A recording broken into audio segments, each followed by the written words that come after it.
वैरे काय हा ते ट्रॅक्टर कुठे येतो? अरे नेते घेऊन गेलाय कारखान्यावरती लावला त्यांनी. मी काय म्हणतो आक्या, अरे कोरोना झाल्यापासून आपल्या गावात तमाशा नाही, यात्रा नाही, कोणाचं कीर्तन नाही. आणि खरं सांगायचं कोणाची भांडणं सुद्धा नाही रे. अशी भांडणं बघूशी वाटलं भांडणं. लय दे झालं भांडण्याचं पैकी ना कोणाची. हा ना, लय शांत शांत वाटायला लागलं. लय गावास बाकाच झाले बाकाच. ओ दीपक शेठ, काय हो या ना इकडे, काय चाललंय? काय म्हणता शेठ? बरं आहे का? आताच वावरात जाऊन आलो. वावरात काय वावरात त्यांनी काय म्हणजे? काय राहिले वावरात? अरे 2.5 एकर वावर आहे पुरं. 2.5 एकर? हा मग आता एवढी मला 2 एकर वाटायला लागलं होतं आणि त्या राव्याचं 3 एकर वाटत होतं मला. सेम वाटणी दिली आम्हाला. सेम वावर आहे आम्हा दोघांना पण.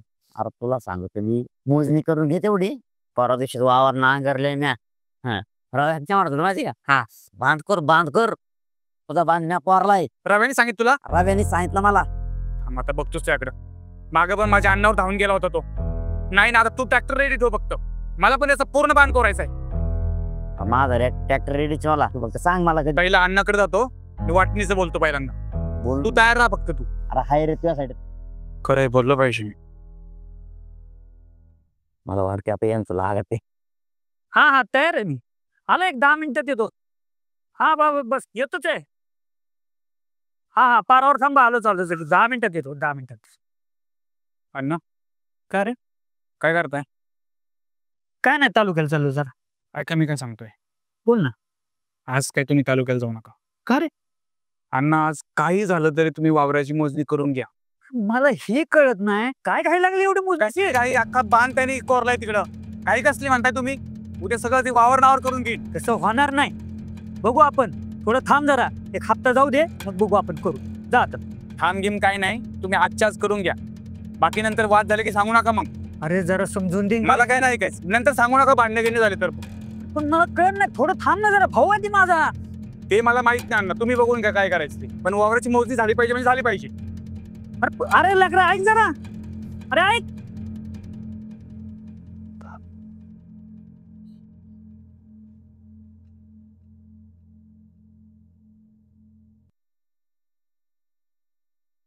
अहो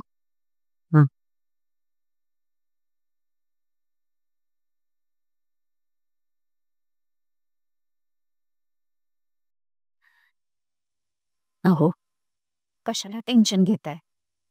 होईल सगळं नीट. आपली पोरं म्हणतायत ना मग मोजणी टाकू, मग घेऊ मोजणी टाकून. मोजणी टाकणं एवढं सोपं आहे का? त्या पोराने तिकडून बांध कोरलाय, आपल्या विलेकरांनी इकडून बांध कोरलाय. उद्या मोजणीत टाकली, काय उलट सुलट निघालं तर काय होणार? भांडणं होतील, एकमेकाची डोकी फुटतील. मग करा पोलीस स्टेशन, कोर्ट, कचेऱ्या.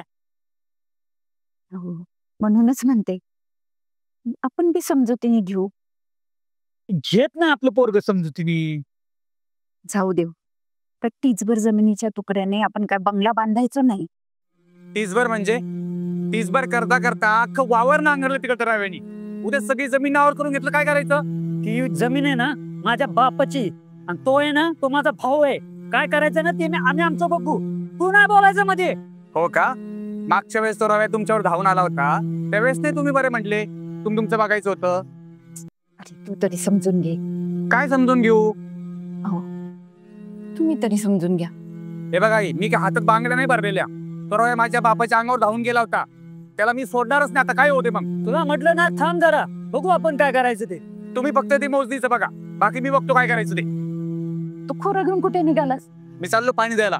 अरे पण आज त्यांची पाळी आहे, आपली उद्या आहे. ते काय मला माहित नाही. मी आज पाणी देणार म्हणजे देणार, आणि जो कोणी आडवा येईल ना, तो रव्या असून तर कोणी असू दे, मग बघतो काय करायचं ते. नाही त्याला आडवा गेलं तर बघ मग. आता बघितलं का? अरे पोरा, अरे पोरा, अरे अण्णा काय झालं? अण्णा उठा. अण्णा अण्णा काय झालं मला? अण्णा उठा. अण्णा काय झालं तुम्हाला? अण्णा अण्णा उठा ना. अरे कुणाला तरी बोलव ना. थांब. डोळे उघडा ना. काय झालं? काय? हॅलो काय कुठे तू? अरे फटकन ना गाडी घेऊन. अण्णाला दवाखान्यात घेऊन जायचंय. अरे अण्णा उठा ना. अण्णा काय बाहेर गेलाय ना? अण्णा उठा. काय झालं? ते बाहेर आहेत सगळे जण. माझे काम का? त्या रव्याला बोलून घे. हे बघा, एक वेळेस आम्ही शत्रूला फोन करेल, पण त्याला फोन नाही करणार. अरे तुझ्या बापाची अवस्था तरी बघ ना. हो. अण्णा तुम्हाला काय होतं नाही. काम बघ तुम्ही काहीतरी.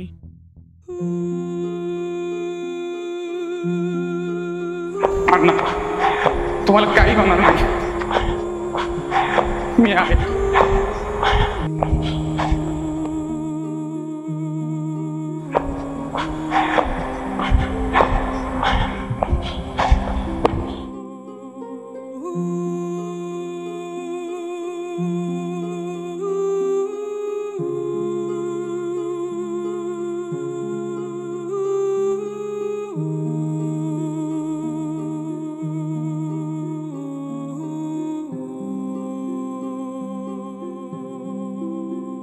कुणीच मदत करे ना.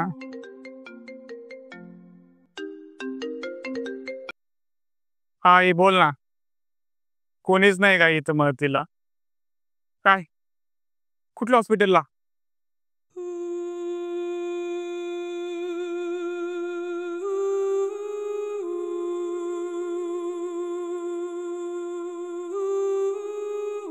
सावको. हो हो हो हळू हळू या सिया हळू बस बस.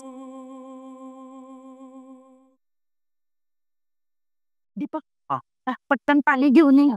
सांगतो लगेच.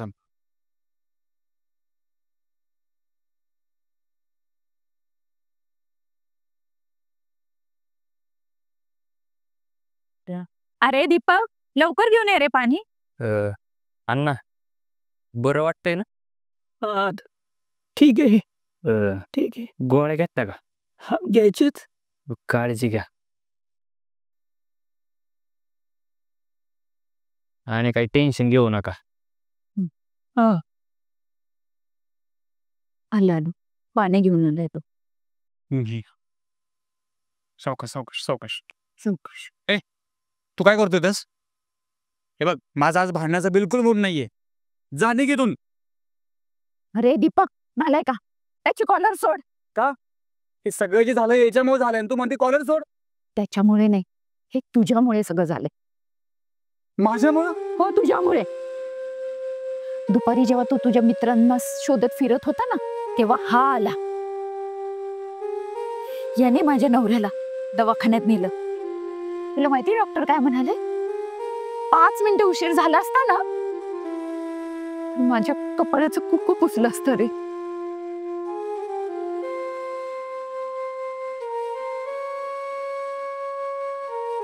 आज हा नसता तर मी कुणाच्या नावाचं मंगळसूत्र घालणार होते.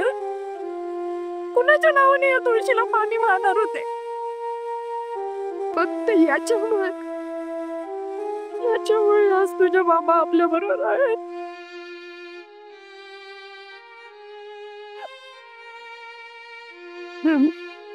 तू आज देवासारखा धावून आलास रे.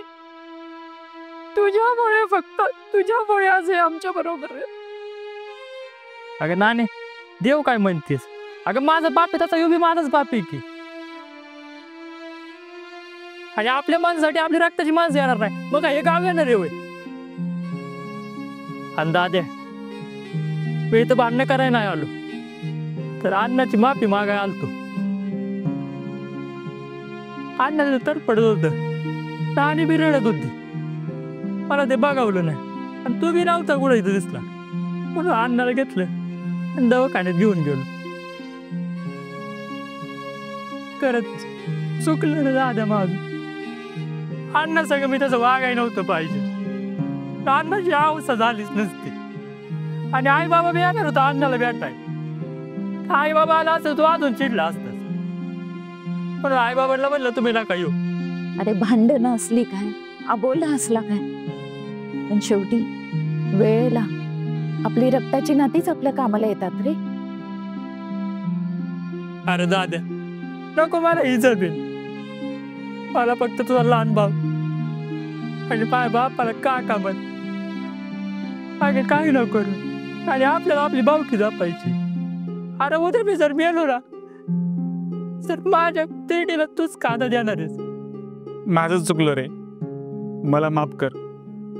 अण्णा माझा असं वागण्याचा खरंच प्रयत्न नव्हता हो. पण या समाजात लोकांनी भावकीमध्ये फूट पाडली आणि मी त्यांचं ऐकत गेलो. मी पण काय दुधल्या तांदळाचं नाही रे. जसं तू माझ्या अन्नावर धावून गेला होतास तसं मी पण गेलो होतो तुझ्या वडिलावरती. आपल्या बावकीमध्ये एकी असेल ना तर आपण अख्ख्या गावाशी लढू शकतो.